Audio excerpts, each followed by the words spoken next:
If your condensate drain trap is clogged and causing water buildup in your unit, you gotta act fast to avoid damage and keep things running smooth.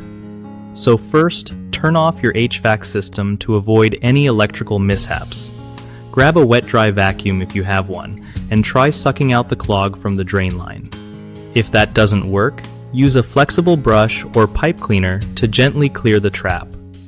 Pour some warm water mixed with a bit of vinegar down the drain to break up any algae or slime that might be causing the clog.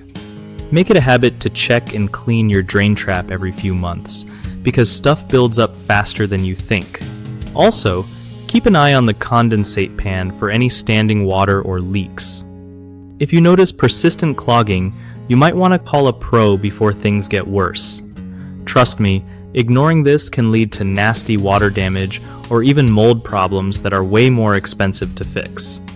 One of the biggest mistakes people make with a clogged condensate drain trap is ignoring the signs like water pooling or bad smells, which just lets the problem get worse over time. Fix that by staying on top of regular cleaning and inspections. Another issue is using harsh chemicals to clear the clog. This can damage your pipes.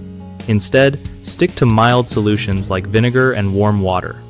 The third common problem is not turning off the HVAC before working on the drain, which is super risky. Always cut the power first to keep things safe and avoid costly repairs.